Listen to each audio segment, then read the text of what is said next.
Presuppositionalism versus Evidentialism. Wait, what? Wow, those are some big words. That's easy for you to say, sitting there drinking coffee. Well, they're opposed. I call it the Apologist Civil War. Let's break down the debate that's dividing Christian thinkers and shaping the next generation of defenders. The battlefield of apologetics isn't just atheist versus Christian anymore. It's Christian versus Christian. I'm talking about evidentialists versus presuppositionalists. And the future of how we defend the faith is hanging in the balance. The apologetics world is having a civil war. Do we meet skeptics on their ground using logic, science, and reason to build a case, or do we call out the absurdity of their worldview from the jump and refuse to play their game? You might say, well, they're probably both good. Does it really matter? Hey, I'm Switzerland. Well, it's more than a philosophical skirmish. It's shaping sermons, student ministries, and how pastors engage a hostile culture. So we need to break it down. What's true, what's biblical, and what actually works when the gospel's on the line. First, it's not really a new debate. It's kind of the debate that won't die. We killed that thing. For decades, two camps have battled it out.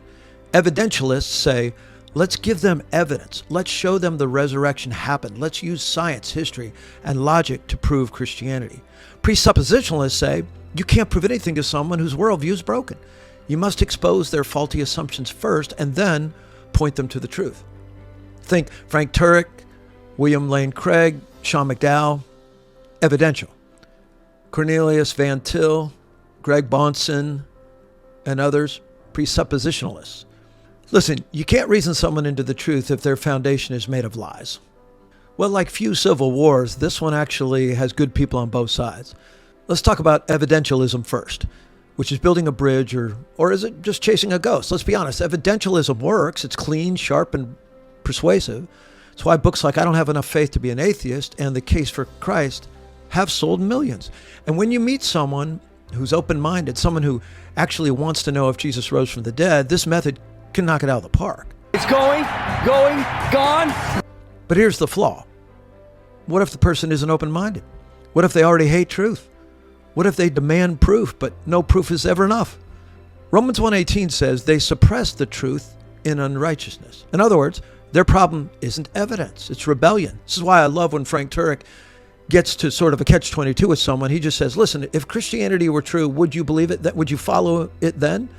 Most of the time they say no, which reveals a heart issue, not a mind issue. That's where evidentialism can sometimes fall flat. It assumes neutrality where for some people there is none. But whether that neutrality is there or not may not make a difference. I agree with Frank Turek and others who say if that foundational worldview is not there, there's not a whole lot you can do as far as bringing someone to Christ. All right, here's the third thing. Presuppositionalism. Is it rock solid or is this thing too rigid? Presuppositionalists, they come in like, before we debate evidence, let's talk about how you even define truth. They hit the root of the problem. The unbeliever's worldview cannot account for logic, morality, or science apart from God. You want to talk about evil? Where'd you get the category evil? You want to use logic? Why trust reason in a random universe? You want truth? Then stop borrowing it from the Christian worldview you're trying to deny. Presup isn't about playing defense. It's about exposing the absurdity of living in God's world while denying God.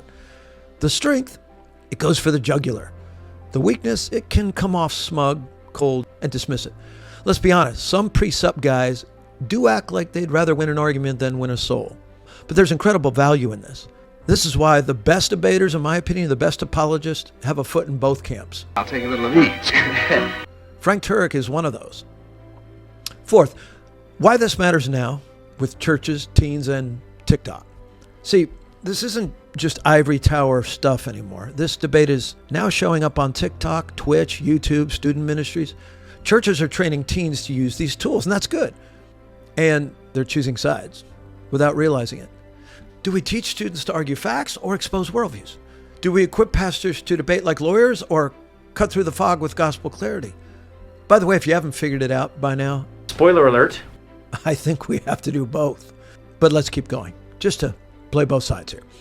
Do we treat skeptics like honest investigators or hardened rebels? This is shaping curriculum, evangelism, and how Christians engage in a post-truth world. We used to defend truth in classrooms. Now we're defending it in comment sections. Have you noticed that? Well, we do have to be careful here because the Bible says don't waste time with meaningless arguments. When it comes to apologetics, I don't think it's meaningless. But we never want to approach this thing without grace. So, can we win the war without killing our own? Here's the question. Which method wins? Here's the answer. Wrong question. Both are biblical in part. Both are flawed in practice. What matters most is the spirit behind the method. Do you love lost people? Do you believe God is the source of all truth?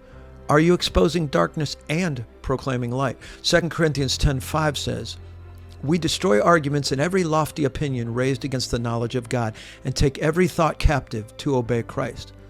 So don't get so caught up in your apologetics camp that you forget the goal. It's not to be right. It's to reveal Jesus. Whether you use evidence or you confront assumptions, never forget who the real enemy is. And it's not each other. Okay, do me a favor, drop a comment. Which side do you think is more effective in today's culture? Evidential or Presup? Then I want you to subscribe for more bold truth, because I give it to you a couple times a week. And then on this video, share this with your youth pastor, your theology group, or the next person who tells you truth is relative. I'm Pastor Rob. I'll see you in the next video.